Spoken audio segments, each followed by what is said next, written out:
اعوذ باللہ من الشیطان الرجیم بسم اللہ الرحمن الرحیم۔ اب جو یہ آخری رکوع آ رہا ہے سورہ مبارکہ کا، اس کے ترجمے سے پہلے مجھے تھوڑی سی تمہیداً کچھ بات عرض کرنی ہے۔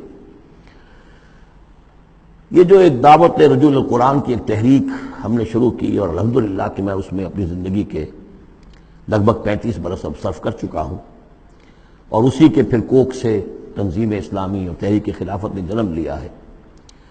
اس دعوت رجوع القرآن کی جو بنیاد ہے اور جس کو کہ میں نے ذریعہ بنایا ہے قرآن مجید سے لوگوں کو متعارف کرانے کا، اور قرآن مجید کے ذریعے سے دین کے جامع تصور کو لوگوں کے سامنے پیش کرنے کا، اور قرآن مجید کے ذریعے سے دین کی طرف سے جو بنیادی فرائض ہم پر عائد ہوتے ہیں اس کا ایک جامع تصور دینے کا جو میں نے کام کیا ہے، اس کے لیے ذریعہ میں نے بنایا ہے ایک منتخب نصاب کو، مطالعہ قرآن حکیم کا منتخب نصاب۔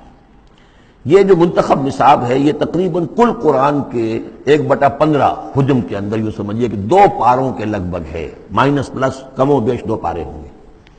تو اس میں ان آیات کو لیا گیا ہے کہ جن میں ایک تو یہ کہ دین کا جامع تصور بہت مختصر الفاظ میں سامنے آ جائے، اور جو فرائض دینی ہیں جس کا کہ ہم سے باز پرس ہونی ہے، جس کے بارے میں پوچھ گچھ ہونی ہے، تو اس کا صحیح تصور ہمیں معلوم ہے۔ کوئی نماز روزہ یہ تو فرض ہے، سب جانتے ہیں، اس کے علاوہ بھی کوئی چیز فرض ہے، کسی چیز کے بارے میں ہم مسئول ہیں، ذمہ داری ہماری ہے یا نہیں ہے۔ تو وہ جو منتخب نصاب ہے اس کے مختلف جو حصے ہیں، ہم کچھ حصوں سے گزرے ہیں، لیکن یہ میں آج سوچ رہا تھا کہ جیسے میں نے آپ کو بتایا تھا کہ حروف مقطعات کا معاملہ یہ ہے کہ 29 حروف ہیں یا 28 حروف ہیں عربی زبان کے الفابیٹس جو ہیں، شروع کے حصوں میں سے حروف میں سے بہت کم ہے جو حروف مقطعات میں آئے، اور آخری جو حصہ ہے اس کے تختی کے، اس کے بہت سے حروف ہیں، اکثر و بیشتر ہیں کہ جو حروف مقطعات میں آئے۔ تو یہ پہلی مرتبہ میرا ذہن ادھر گیا ہے کہ ہمارے اس منتخب نصاب میں بھی یہ چیز کوئی میرے پیش نظر نہیں تھی کہ جان بوجھ کر ایسا کیا ہو۔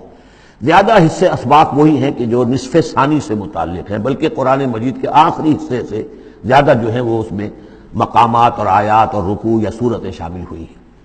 لیکن اس وقت اس کا تعارف میں یہ کرا رہا ہوں کہ اس کا ایک بڑا مرکزی درس ہے کہ جو اگلی جو یہ رکوع آ رہا ہے جو 6 آیات پر مشتمل ہے، یہ اس کا بڑا مرکزی درس ہے۔ یہ جو میرا منتخب نصاب ہے اس کے 6 حصے ہیں۔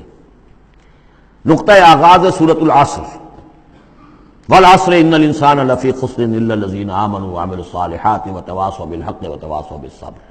مختصر ترین صورت، جامع ترین صورت۔ انسان کی نجات کے یہ 4 لوازم ہیں: ایمان، عمل صالح، تواصی بالحق، تواصی بالصبر۔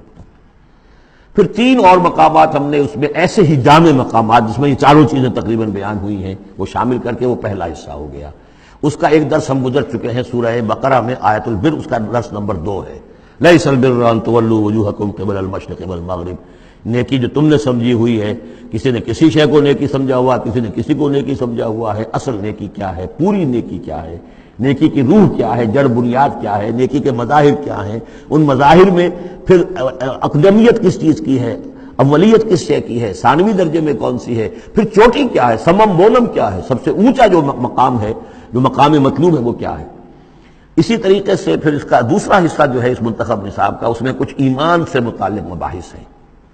ایمان کن چیزوں کا نام ہے، کیسے ایمان وجود میں آتا ہے، تو اس میں سورہ فاتحہ بھی ہے، وہ بھی ہم پڑھ چکے ہیں، اور پھر سورہ آل عمران کا جو آخری رکوع کی آیات تھیں، ان فی خلق السماوات والارض واختلاف اللیل والنہار یہ بھی جو ہے لآیات لأولی الالباب۔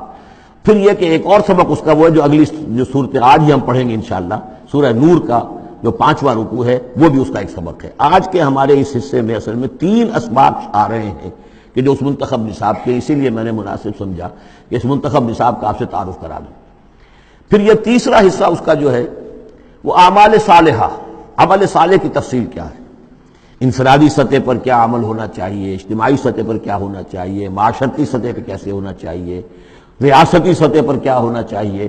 تو اس میں خاص طور پہ معاشرتی سطح سے متعلق وہ سورہ بنی اسرائیل کے 2 رکوع ہم پڑھ چکے ہیں جو 15ویں پارے میں آئے، سورہ بنی اسرائیل میں 3 اور 4 رکوع، جو میں نے عرض کیا تھا کہ یہ 10 کمانڈمنٹس جو ہیں تورات کے، گویا کہ ان کی یہ تعبیر ہے، قرآن مجید کی تشریح یہ ہے ان کی۔ تو اس طریقے سے یہ درس جو ہمارا وہ چلتا ہوا، پھر آخر تک اب جو حصے آئیں گے میں بر وقت آپ کو بتاتا جاؤں گا، لیکن یہ درس جو ہے یہ بھی در حقیقت اس کے تیسرے حصے کا آخری یا چوتھے حصے کا پہلا درس ہے، بالکل مرکزی جگہ، 3 حصے ادھر 3 حصے ادھر۔ یہ اس اعتبار سے جامع ترین مقام ہے قرآن کا کہ قرآن کی دعوت کو دو حصوں میں تقسیم کر کے بیان کیا گیا۔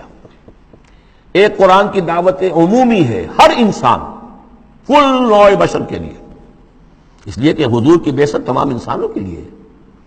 ہر انسان کسے باشد، چاہے شمال کا ہو، جنوب کا ہو، مشرق کا ہو، مغرب کا ہو، کالا ہو، گورا ہو، پیلا ہو، نیلا ہو، کوئی ہو، سب کے لیے کیا دعوت ہے قرآن کی؟ قرآن کیا کہتا ہے؟ کوئی ہے یا نہیں؟ پہلے درجے میں تو دعوت عمومی الی کافۃ الناس، دوسرے درجے میں دعوت خصوصی، یہ کن کے لیے ہے؟ جو ماننے کا اعلان کرے۔ پہلی دعوت دعوت ایمان ہے، مانو اللہ کو، مانو رسول کو، مانو آخرت کو، مانو بعث بعد الموت کو، مانو جنت کو، مانو دوزخ کو، یہ ہے عام۔